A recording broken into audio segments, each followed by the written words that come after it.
Hey sisters, it's your girl Bria here. It is episode 27 of the Period Whisperer podcast, and I have something really exciting to share with you today. We're going to talk all about what happens if the things that are actually keeping you stuck in your life in these perimenopause years have become a real part of your identity. And this is a real problem for so many of us. Our lifestyle has been created in this real vampire sucking society of our energy. And now we've created these habits that are a part of our actual identity of who we are. And we're not even realizing that these habits are the things that are keeping us completely out of whack with our hormones and therefore causing us to have a really uncomfortable premenopause, really uncomfortable results in our body and just feeling like we are so stuck. And this episode is for you if you are someone who has been really frustrated, who used to feel like you had it together and now all of a sudden you don't anymore, who've had a track record of success. And you know what?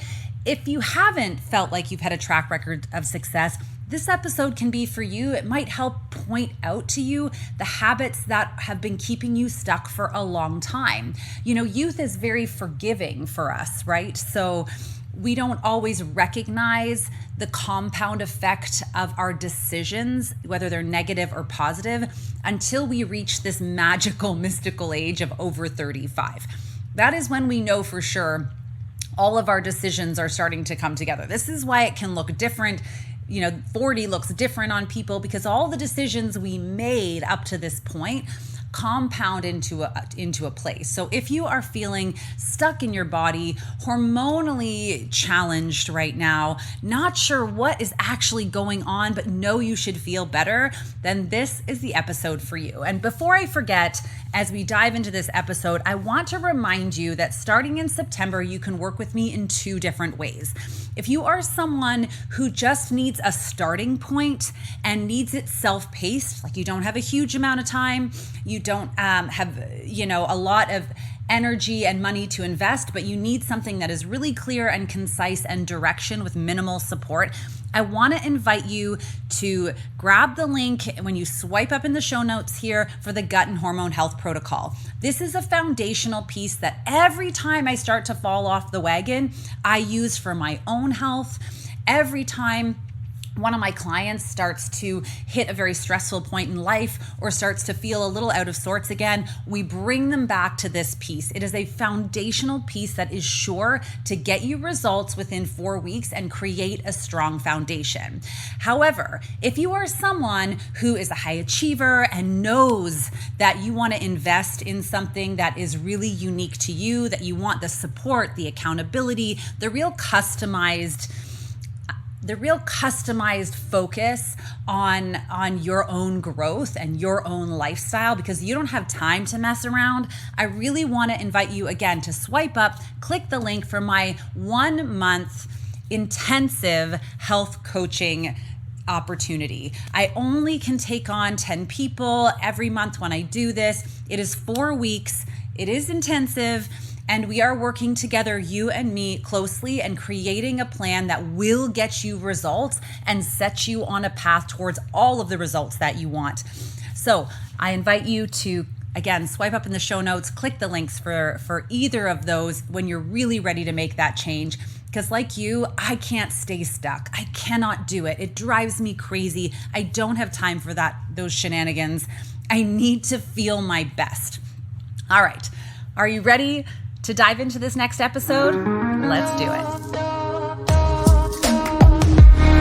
What's up, sisters? Welcome to the Period Whisperer podcast. I'm Bria. I'm your host. If you're new, I'm so happy you are here. I'm your perimenopause and menopause sister, your holistic trainer, hormone specialist, translator of your female body. I'm a recovering people pleaser and hustle addict turned body whisperer and hormone decoder. And I am here to help you de-stress your body, decode what it is saying, become the CEO of it, and own your own health, energy, and weight loss again. This show is for you, the overwhelmed, overworked, underappreciated step woman who dreams of a body they feel strong, energetic, and sane in. The woman who knows that she shouldn't just wave the white aging flag and believes in a body and life of peace, love, and purpose. But you don't just know how to get there yet. So if you are stuck in your body, your energy, your life, you are in the right spot. Let's lean in and learn what our bodies are saying to us. Hey, sisters. Welcome to this episode of the Period Whisperer podcast. I am super pumped to share with you a friend of mine, Kathryn Keefer, who's a Radiance life coach, a mom, a speaker, and host of the Hey Mama, Let's Talk podcast.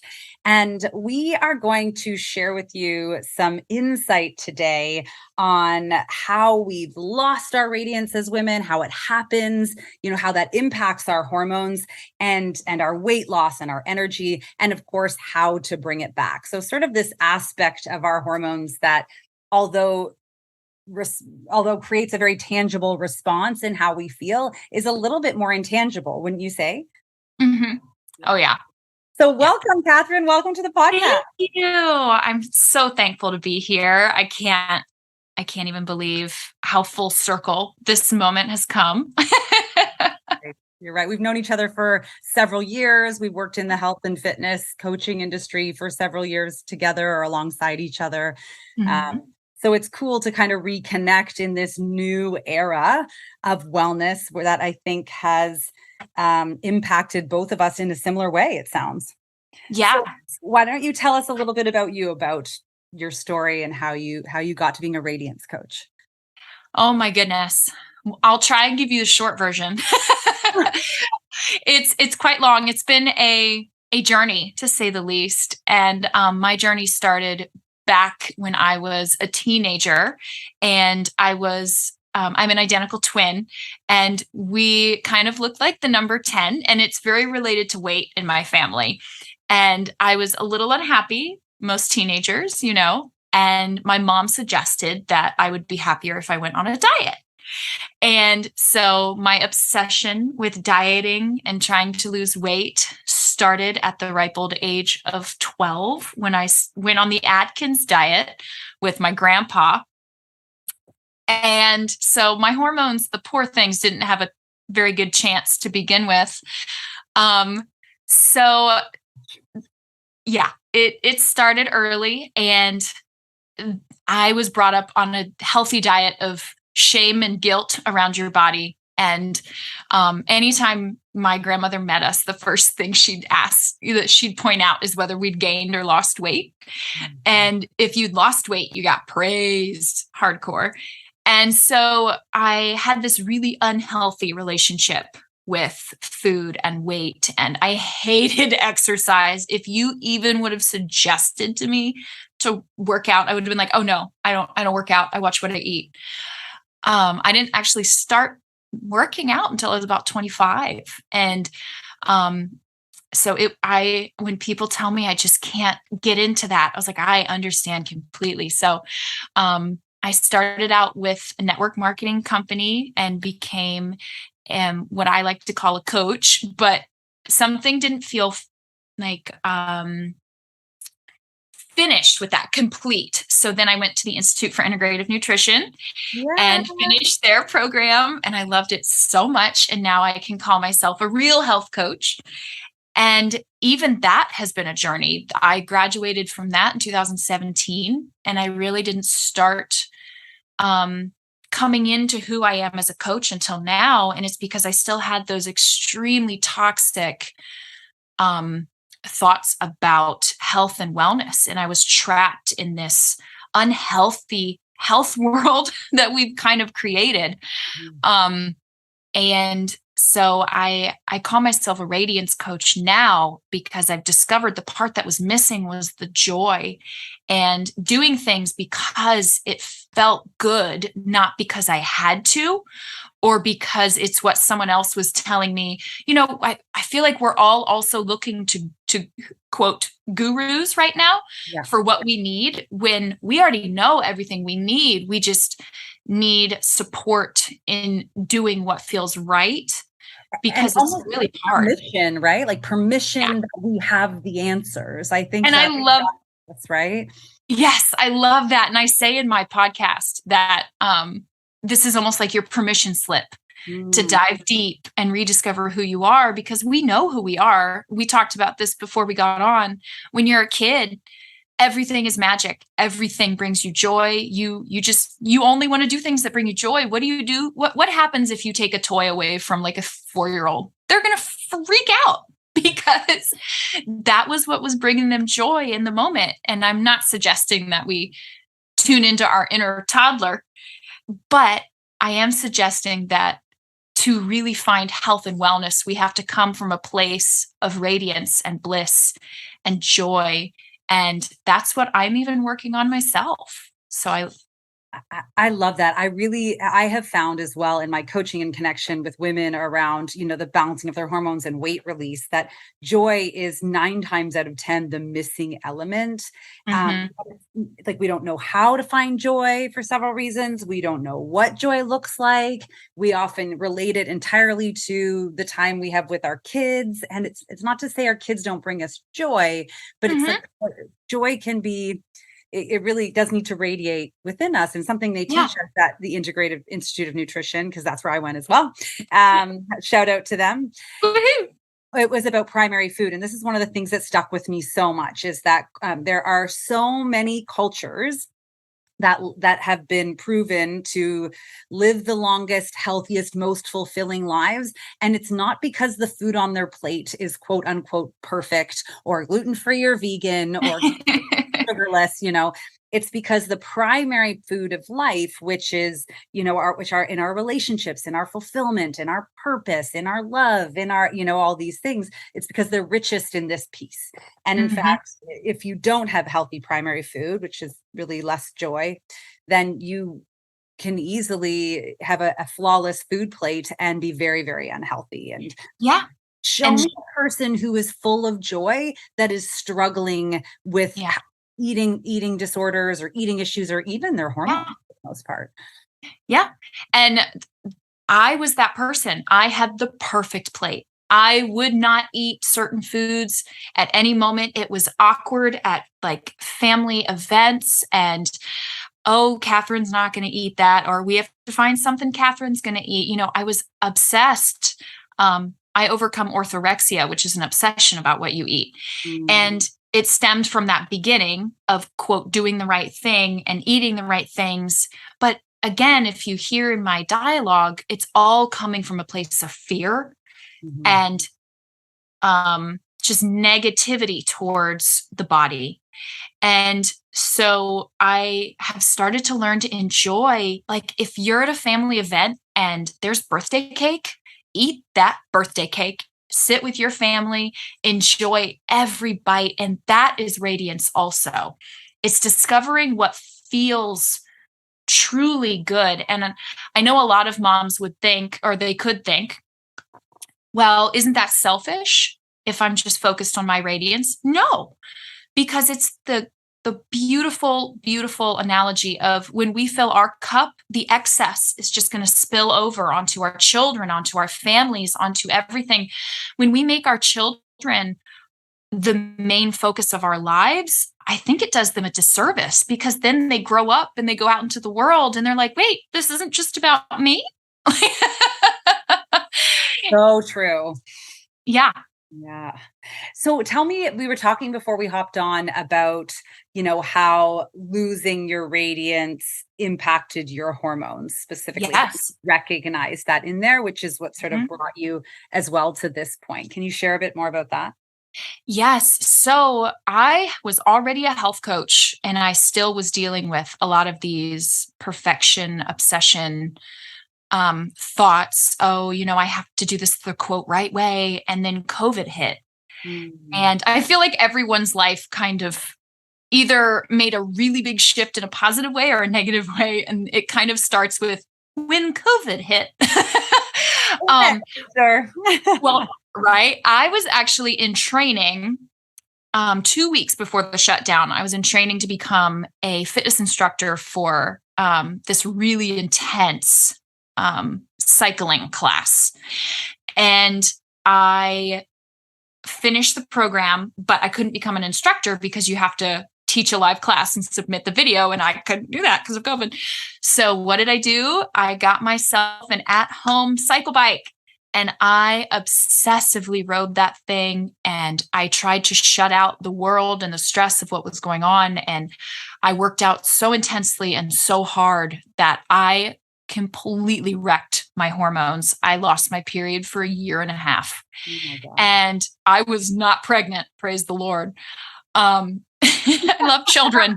But mine are older. We're not starting over. You hear that from so many women in our age box, right? We Yeah. like, oh my gosh, Yes. my kids, but thank God I'm not pregnant. Yeah. I would literally be starting from scratch. Mine are 11.5 and 13. And I'm like, nope, thank you. And the crazy part was the doctor was like, you're fine. Like, no, I'm not. And I also use health and wellness to, So wait, you went to your doctor because you had lost your period for 1.5 years and your doctor said you're fine. Yeah. I went to him once around 6 months and then I went to him again around 1 year and he's like, you're fine. Your charts are fine. Everything's fine. I'm like, yeah, feels fine.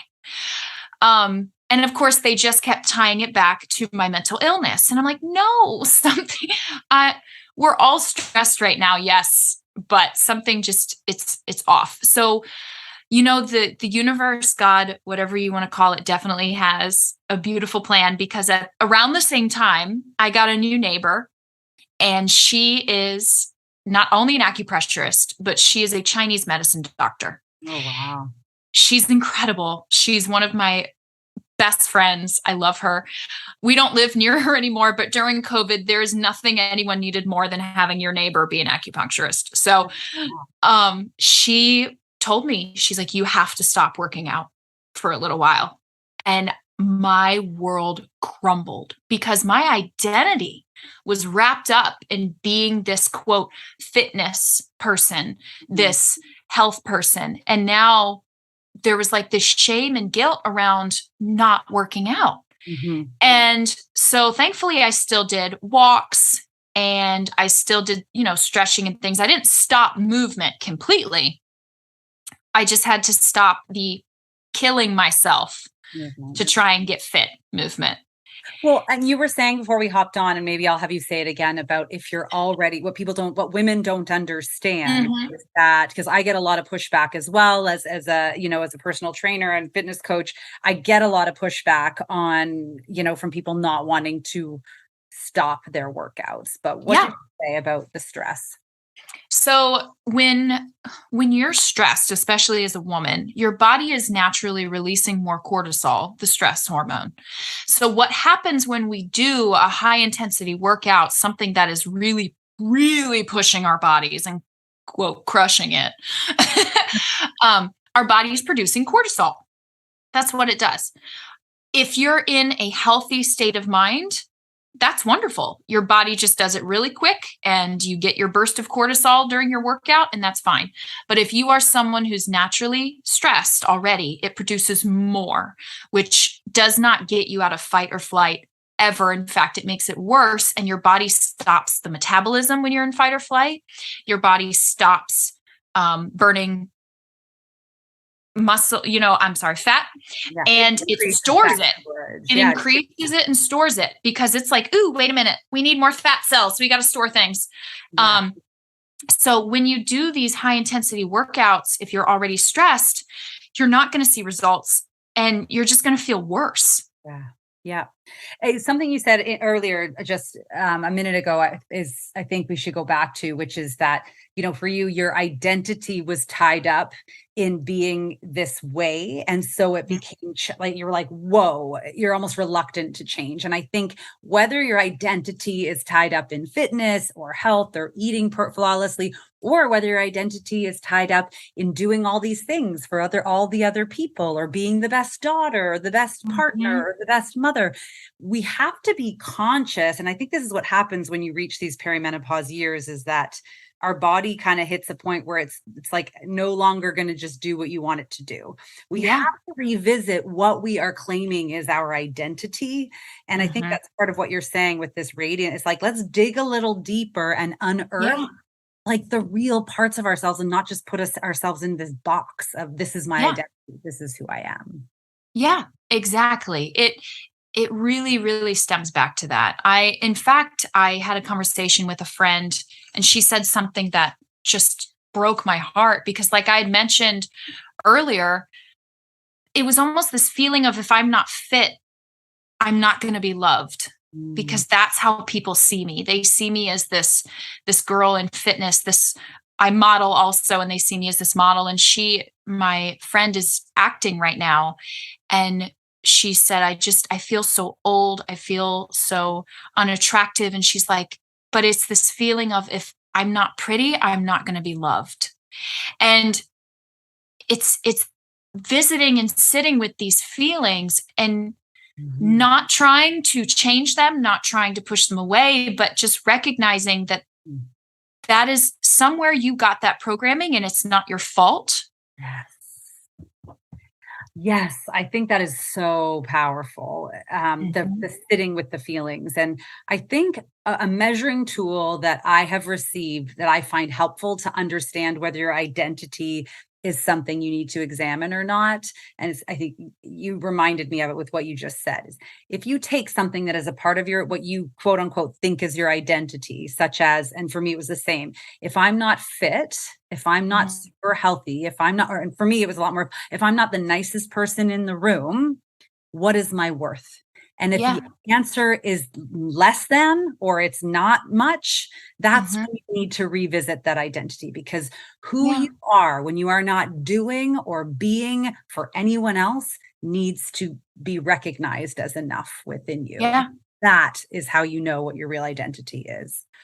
I saw the most beautiful quote, and it was just really quick in Instagram, and I wish that I knew whose it was. I do not claim it as my own, but it said, oh gosh, it was somewhere along the lines of, we don't need to focus on our best selves. We need to focus on loving ourselves when we are not our best selves. Oh, that's a good one. Yeah. You have to learn to love yourself, even in these moments of, quote, not being who you think you should be. And I know I even struggle with this, just being. Like, I find a lot of my worth from doing. I'm constantly, what else do I need to do? I need to clean. I need to do. My husband's just like, would you sit? Just calm down. It's the hustle addiction. Yes, the hustle addiction. And yet I am not good at, no, I don't want to say that. I'm not efficient yet in prioritizing and organizing yet the things that I want to do. So I end up just being this ADHD bunny, going from like half chore to half chore, to trying to earn worth by completing all these things. Yet I don't get anything done because I'm all over the place. So yes. This hustle addiction piece, that you bring up, it's huge, because it feeds that cortisol issue. It feeds this improper identity issue for us. And what I think is so important that I want all the women listening to understand is that it is the most socially acceptable addiction out there, followed by drinking, I would say, right? Yeah. It's like, this is socially acceptable. And this is, this is in fact encouraged. Yeah. Hustle, it's like, do more. Your dreams don't work unless you do. Like all those crazy memes that tell us to just do more and never do less.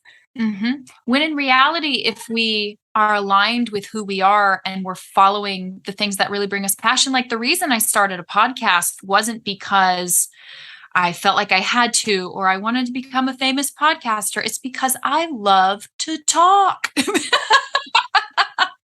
And you found your joy. Right? I love to talk. And I have had so many friends who hear what I do and they're like, I need you in my life. I'm like, what is the best way I can reach more people? And I was like, oh, this will work. So you won't like, I don't use my podcast to promote anything. I just have it because I truly want it to be this, like you do, this source where people can go and just find some sort of comfort. I don't want to be anyone's guru. I don't want people to look to me to see what they quote should be doing. I want them to listen to what I have to say and to feel uplifted and better and hopeful about the journey that they're about to embark on, because it is hard when you know that you're meant to feel better. You want to feel better. You want to find that radiance, but we still have to make the changes. Mm-hmm. And it doesn't have to come from a place of fear, but it is going to be hard because change is hard. If it wasn't, everyone would be doing it. Totally. And I think that is where, where you can offer some maybe insight today or right now to our listeners, because I think that, like I said, what I've recognized in myself and so many other women is that we reach this age bracket, and whether it's this cycling of the estrogen, because I always think of estrogen as our rose-colored glasses, right? Now we maybe have a little less rosy glasses. So we're a little less tolerant of things, whether it's that or whether we're just hitting this midlife time where we're like, whoa, I need to spend the rest of my life, the best of my life, whatever the reason, we reach this part and we know something's got to give. Something's got to change. There's something out there. And I think women are woke enough to see that there's something different. I can't believe I just said woke. Woke. I feel really cool. You should. I love it. Cool. I used it in a sentence. Anyway, I think my children would be mortified. But know that finding our radiance, like losing it, is part of the reason we're in this imbalance, right? Mm-hmm. It feeds this imbalance, which feeds our energy suck and feeds our weight gain, which not that weight has anything to do with joy, but feeling like you in integrity inside and out of your body is the critical piece here. If we know that, what are the first steps that you recommend, or what are a couple tips that you can recommend to help women start to rediscover this radiance again? Well, honestly, first and foremost, it comes back to permission. Give yourself the permission to dive deep. Mm-hmm. And the biggest thing for me, I know, has been awareness of triggers, or awareness of what I may be doing that isn't bringing me joy that I might want to change, and realizing that you can't do it all overnight. It's going to be baby steps. It's going to be finding joy in the hard. And that's something that I have been working on in my workout, because with working out movement, I feel like people feel like you get to this place where it's easy, but no, there's no place. I try and talk myself out of it daily. Like, you don't need to do that. It's fine. But what I'm doing now is I am finding the gratitude and the joy while it's hard. I am so grateful I can move my body. I am so grateful I have 2 legs, 2 arms. So finding ways to be joyful in the hard times and things to be grateful for is pivotal. Mm-hmm. And truly sitting down and just really thinking to yourself, get quiet and figure out what radiance looks like to you. It doesn't matter what it looks like to us or to anyone else. If your radiance comes from right now simply being the best mom or the best wife, or that's yours. It doesn't have to look like anyone else's. So definitely awareness and connecting with yourself, and then finding things to put in your quote toolbox that can help you on that journey. For me, it's journaling, it's meditating, listening to uplifting content, letting go of things that aren't serving me anymore out of love, not out of should. Like, I don't watch the news. I don't listen to, I can't watch scary movies. I'm a big goober. I can't, paying attention to what kind of content you're you're getting. Like if you follow people on social media that make you feel bad about yourself, unfollow them. You don't owe anyone anything. And How do you say that? I feel like social media gets a bit of a bad rap, but we forget sometimes that we get to control it. It can be used for good and it can be used for evil. Choose it for good. I mean, you don't have to use it, but the ultimately is that you can go on and you can fill your social media with the things that you're trying to learn and the way you want to change your mindset, because you get almost full control, minus the ads, to do that. And take ownership of that, permission to control your social if it's a way that you're going to entertain yourself. Yeah, definitely. And take away shame and guilt and just truly do things because either they like, you see a workout and you think, oh, that interests me, I'm going to try that. Or if you want to try a new recipe, or, just have fun with it and make it an experiment. Don't think you have to uproot your life overnight at all. And it's not all or nothing. Like I have a lot of people I'm talking to right now who want to incorporate more movement. I feel like we keep jumping back to that, but I feel like it's such a space where people struggle. How to like working out and like having a routine of movement. They're like, I just can't do this. I'm like, well, let's take away the idea that it has to be this centered, focused hour, 30 minutes, whatever of your day, when in reality, all you really need to do is just find spaces in time throughout your day to incorporate it. Like if I have a day where I am just so busy that I cannot fit in an actual quote workout session, I'll just stop and do 40 squats here and there, or do some jumping jacks, or and it brings me joy because I'm getting that movement. If I'm feeling guilt or shame because maybe I feel like I'm not moving enough, it's because my body's trying to tell me something. Yeah. Yes. And this is, for me, this is the purpose of this podcast, The Period Whisperer. It's to teach people, to give them first the permission to start listening to their body and to begin to trust it. Your body knows this, the answer and what is right for you.